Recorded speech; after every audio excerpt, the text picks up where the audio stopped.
Hello and welcome to Restoring Our American Republic. I'm Chuck Benoit with The Nature of Things, where we are realigning God, government, and natural law so that we might restore our American Republic.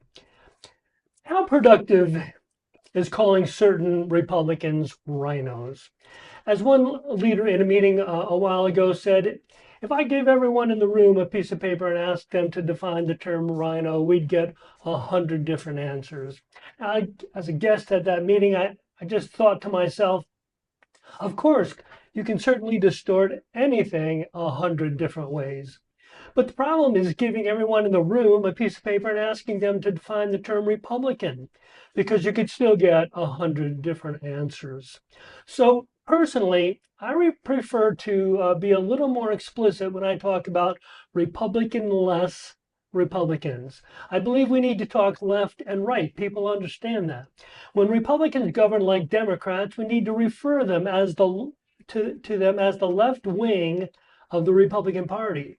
I believe this connotation is far more explicitly clear as instead of defining or trying to come up with the word rhino. It's someone who governs like they belong to the left.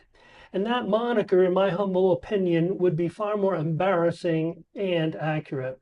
So the left wing of the Republican Party is throwing out conservative Republicans, and here in Lake County it is no different. And for that matter, all of our state representatives got no higher than a C rating from the Republican Liberty Caucus for their legislation that was passed in this last session. A C. I guess that's a passing grade. But we do have control of the House, the Senate, and the governorship. You would expect a better grade than that if we were genuinely governing from the right. With that said, please welcome today's guest, Stephenie Winheim. Good morning, Stephenie. Good morning, Chuck. Thanks for having Great. me. So happy to have you. And let's bring Mike into the picture. Good morning, Mike. Good Good morning, morning, Mike. Chuck and Stephanie. Yes, I'm so Great. excited to have Stephanie on. I tell you something, Chuck. For some reason, my blood is just boiling this morning because it's such an honor, to have Stephanie on. And we might have to do an hour today, Chuck. I mean, because we're gonna. I mean, honestly, because we just tear the Band-Aid off of one subject after the other and drill, baby, drill, down into that subject matter. Stephanie couldn't have a better person on. She's so knowledgeable, so amazing with the work that she does. But we'll do the intro for Stephanie so the audience has a clear understanding of what she's about. But it takes more than it'd take a half an hour just to explain who Stephanie is. So I'm just so happy and honored to have her with us today. Super. Well, Stephanie is a realtor in North Lake County and very active in political circles. She's also a nurse and the owner of The Real Story. She is an investigative journalist. Her husband was injured in the line of duty as a law enforcement officer a while back. And I'm sure there's just so much more that Mike could add to that, but I'm just going to kick it off by asking you to tell us about the real story and what's really happening up there in local government in North Lake County. Thanks, Chuck. Well, I started the real story. I was getting a lot of information in from different sources about some corruption happening here in North Lake County, and I thought, at some point, somebody's got to do something to expose it and make sure that people know what's going on behind the scenes, kind of, because I'm just not sure there was a huge gap here. We get a lot of articles about arrests and things like that, but nothing really about what's going on with our local government, our municipalities, the commission meetings, our law enforcement, any really government agency. So I started the real story in Easter this past Easter, a social media page.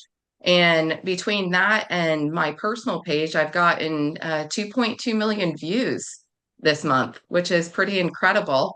And I started, a story came on WFTV about some complaints of a lieutenant there in Mount Dora that I didn't feel was getting handled correctly. I felt like there was something wrong with it.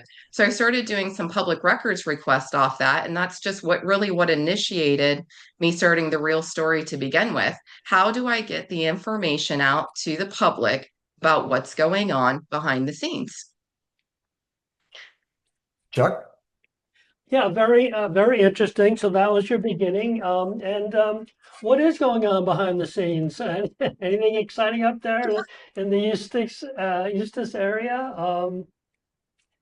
Well, tons of exciting things here. Well, I don't know if they're exciting. I would say that to me, they're actually very disappointing. It's frustrating to see, especially knowing what my husband always did. I mean, he was a Eustis police captain, 26 years of service. And I know what his integrity and what his ethics were at the police department and the importance of investigating complaints and the police policing themselves. Uh, you should always be held to the highest standard when you have the ability and the power to take away somebody's freedom. So I've always stuck to that. And I started doing this investigative journalism. I got these public records, and they weren't really investigating complaints or officer wrongdoing fully. And then they weren't reporting what they did find appropriate to FDLE, which is uh, the officer just then gets to leave the department because they've not indicated that they've had any discipline or what they've done, and then they just move on to a different department to do the same thing. And I thought, this is not how enforcement's supposed to be. We are supposed to be held to really high standards, and I want accuracy. I want them to police themselves like they police the public. That's interesting. So, we hadn't really prepared for this, Yeah. but not too long ago, I learned that Ethan Agnoli died of a gunshot wound in the Supervisor of Elections office on October the 16th of 2020. And that has always stuck in my craw because there was zero investigation into the death of Ethan Agnoli, an employee of the Supervisor of Elections office on October the 16th, 2020. And the Tavares Police Department interviewed 3 people about the shooting, and all 3 people who were interviewed were involved, and the case was closed.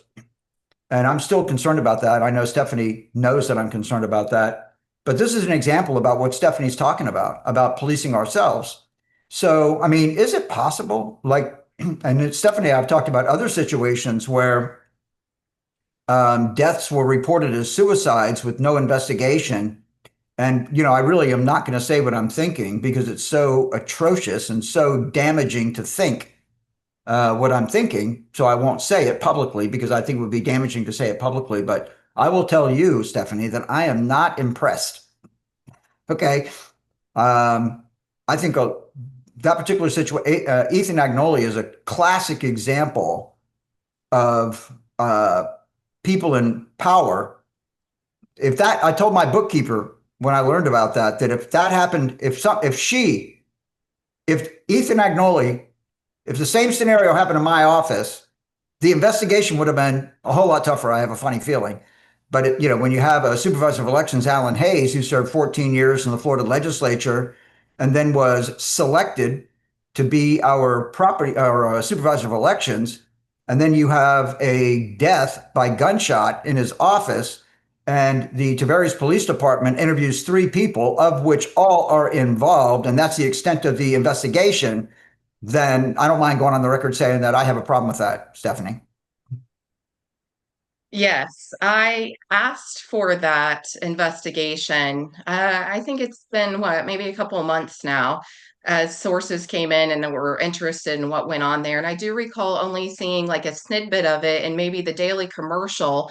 And it was, we've had an issue here at the Supervisor of Election office, and we're going to be open at noon. So that and was by the way, first responders, please go to the back of the building because we don't want you coming in the front door. And, you take a look at all of the forensics that went on, how was the body found? And why, if this guy's spread eagle on the ground and the floor in the supervisor of elections office, then why is there blood on the top of his desk and under his desk? Did he shoot himself sitting at his desk and all of a sudden he's spread eagle on the ground in the office with the gun in his left hand and no finger on the trigger? I mean, how did that happen? But law enforcement didn't bother to ask those questions. His parents weren't interviewed. None of the other coworkers were interviewed, right? And, I mean, this is just highly offensive to me. So, now that we have the real story, it just goes to show you how important that this independent investigations, these independent journalists like you, Stephenie, are to holding our government accountable, Stephenie. Yeah. And on that one, I learned a whole lot of information from that report. To me, I'm not sure how, as a human resource standpoint, that this went on for so long in the office where somebody was, I don't know what to call it, whether harassing, halfway stalking type behavior, and then to have the supervisor of election actually like giving guidance like a therapist on what to do in this type of office relationship that shouldn't have been going on, and it unhealthy individual. And I'm just personally thankful that something worse didn't happen there at that office that day, because it had the potential, reading through that report. So it was important that we have that information. I know what went on at that point from, what they've put in that report. And doing this throughout different departments, doing this throughout our city government, our county government, it's really a public records game for investigative journalists at this point. I have to send so many emails trying to get public records, and then I've got to fight for them from the city to be able to get them sometimes. I have to clarify things over and over again. I have to repeat and ask for things that should have been included in my original, like, where's this portion? Where's that transcribed interview? Where's this? And thank goodness I have my husband and many other friends that are in law enforcement that help guide on what should be included in these things and aren't included in it. So really, I'm the real story, but everyone in the community is being a part of the real story and trying to get the information they know to me so I can try to get it out, because a lot of people can't do it themselves, because there's a lot of malicious, vindictive behavior happening in this county, and they'll get you fired from your job. They'll slander your name if you try to expose something, and it's frightening for people. It gave me anxiety for a very long time. It still does here and there, but I fight through it because I think it's more important to get the information out, what the real story is, the truth, and let everybody know who these people are.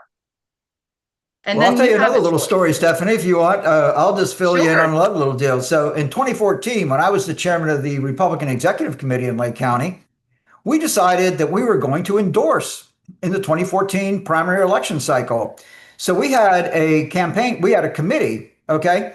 And we all met over at the Mission Inn, and we had a lot of really important people on the committee. And since I was a real estate broker and property manager, we literally pulled the background and credit reports of all the candidates who were running, right? We pulled Gary Border's background and credit.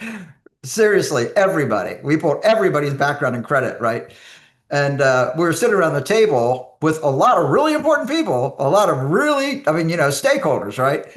And somehow the conversation came up and said, well, do you think that these candidates would retaliate against you if, yes. And the whole table just broke out laughing, right? They said, of course they would. Of course they would, right? So I will tell you something, as I'm out and about, I'm careful about what I'm doing, because Ethan Agnoli could be a classic example, but if anybody that thinks, let me just say that the Florida Real Estate Commission came out of the clear blue sky down to Four Corners of all places and just randomly selected my office for an audit of my escrow accounts, right?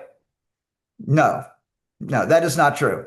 I ruffled a few feathers, And, some of our leadership, who's still in leadership now, were state reps and senators back in those days. And they send a little pit bull over. And of course, now you get the same situation with Yarkowski, has an open investigation against me for extortion. So, ladies and gentlemen, I'm warning. These people weaponize their political position against the citizens of this county. Make no mistake, Stephenie. I make no mistake on that. I am aware that they do that, and I can just give you a quick little story in regards to my experience on how I am fully aware that this is what they do. After my husband was ambushed in December of 19, it was December 19th of 19. It was shot through his windshield through his earlobe into his neck all the way back, and it settled on his vertebrae there on his back. And they said 1 millimeter either way, dead or paralyzed. Play the lotto. You got really lucky today, right? It wasn't your day. So after Gary went back to work, I asked him, so how many more? He had had 4 critical incidences in like 7 years. And I said, at what point do I get my First Amendment right back? Because as a cop's wife, you can't really have a say anything because it may affect their job. So I don't get the freedom of speech because I don't want anything to adversely happen to Gary in his position as a captain. Well, at that point, one of his job duties were going to commission meetings on Thursday nights there with the city of Eustis.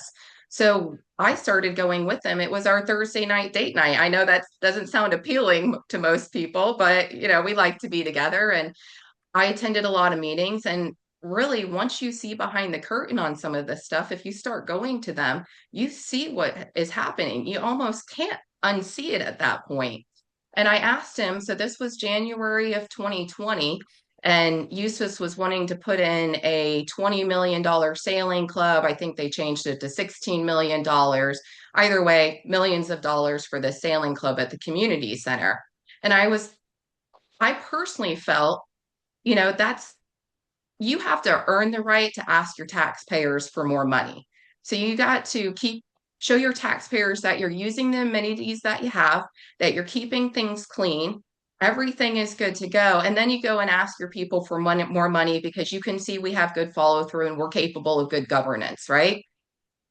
So I told him I wanted my First Amendment right back. I'm against the sailing club at this point. I don't think that the city of Eustis has earned the good governance. And I wanted to publicly let people know. So I did that in January of 2020. I got attacked by someone who is now currently a commissioner on the city of Eustis, even so much that he called my husband, who just got back to work 3 weeks later, after being shot, just got back to work, and called and told him to basically threaten me to shut his wife up. And Gary said, I'm not going to do that, George. And you can call her yourself and have that conversation. But I don't control my wife's speech anymore. And at that point, a big, huge target was put on Gary's back at the police department. Well, that's a pretty interesting story, right? So it's also interesting that, John Drury over in Tavares, because he's a seaplane enthusiast, decided that the city of Tavares ought to be the seaplane city. So we went through that whole process. And of course, I don't live in Tavares, so it was really not too much of my business. I kind of stayed out of it. But based on John Drury's example, Sean Parks decided, since he was a rower when he was in college, that the city of Claremont needed a rowing club. So they built $1 million boathouse in Claremont so that they could live vicariously, through Commissioner Parks. And now you're telling me about the sailing club that the city of Eustis is rolling out again. They learning from John Drury's example of how to live out your personal life through public money. So this is, from north to south, we just covered it, right? Claremont, Tavares, Eustis, right? On how these people who are in government just use, public money to build out their little fiefdom, right, Stephenie? Yeah, I don't know who in Eustis was sailing or why that became a thing. And I know that the commission actually got pretty upset with it because they knew that the average people in Eustis weren't going to buy it. That wasn't what they were interested in, and it wasn't Exactly. providing it to their general public that are in Eustis. So it was providing something for a small select group of people, and I'm just not still not sure why that ever came about or where that came from overall. Right. So let's get into the next thing, right? So I think I received an email over the last day or two about upcoming legislation that's being sponsored by Senator Keith Trudeau, and I think run in the Florida House by Representative Nan Cobb, that's associated with agricultural land and stuff like that. Are you comfortable? Can we talk about Yeah, that? yeah, we can talk about that real quick. I don't have the bill numbers in front of me. It was also something else that was sent to me by a source. And I actually sent an email out to a group of people because we just discussed at the REC meeting on Monday. I think Ken McCard had spoken about E-Verify. So I was Hmm. like, E-Verify, they're doing ag bills. That should be something that's added into those ag bills, I think. But this particular thing is going to be where county or local governments, if I'm reading it correctly, are no longer going to have home rule on being able to dictate whether or not immigrant housing can be built on ag lands and where it is. And I'm not even sure it has any restrictions of density or anything like that. So I think that that was an interesting factor within these bills, especially seeing True Now and Nan Cobb are the ones putting them up. Well, that actually legislation was proposed. Let's see, this is 25, so probably in 24. But again, you can see that the Florida legislature is on a rampage of stripping municipalities and county commissions from their authority over land use, right? And of course, I mean, if you take a look, Keith Trudeau was speaking at the Country Club of Mount Dora Republican Club, I don't know, several months ago, and just brought up the fact that his kids don't want to be farmers. Okay.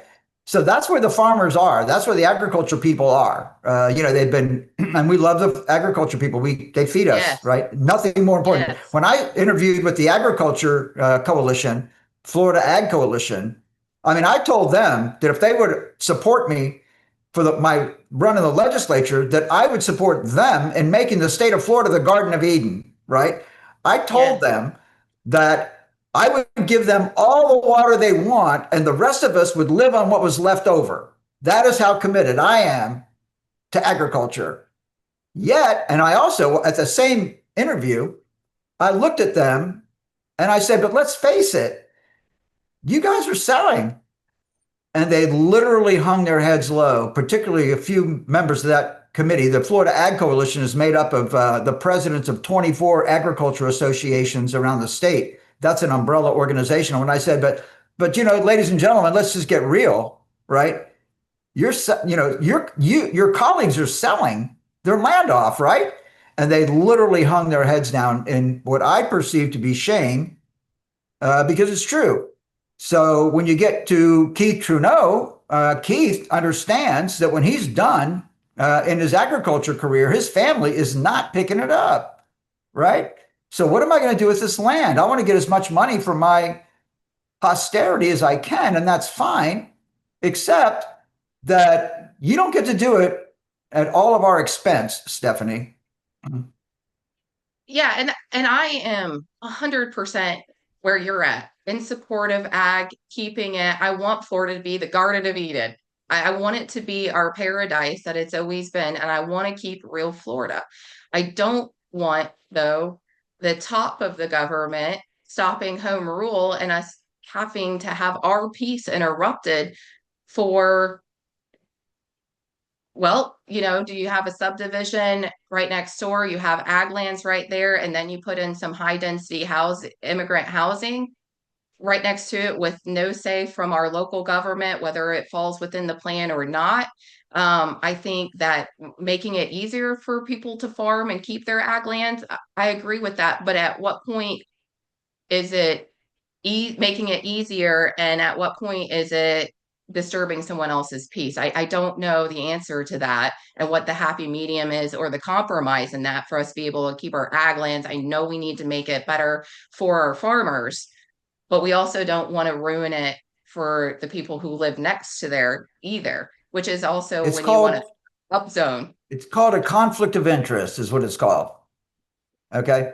And I've had this discussion with people in the know. And of course, they blow it off and say, well, I said that they should recuse themselves. They shouldn't be able to carry the legislation. They shouldn't be able to vote because they have a direct financial interest in it. And that's a conflict of interest patently. But of course, I get from the insiders, well, all the legislation that they pass in Florida has an effect on them financially. So how do you parse out, what's a conflict of interest and what is not? But the interesting part about that is in order to do it, you typically have to go to court. And going to court costs a lot of money. And of course, the state of Florida has a whole lot more money than most of us in Florida. So, they can drag you through the mud and make it extremely detrimental to your household budget to challenge them on the definition of a conflict of interest, what constitutes a conflict of interest and what doesn't, and on a host of other subjects that you and I and Chuck are concerned about, but probably don't have the tens of millions of dollars it costs to make our case. And let's just see what Chuck has to say about all that real quick. Well, yeah, we're just kind of getting to the end of our little half-hour segment, but you did talk about, yeah, it's hard to believe, but true. We're talking about development, and it seemed like earlier before the show we were talking about something going on in Eustis regarding some legislation or some activity that was directly relating to development, and I didn't know if you wanted to talk about that.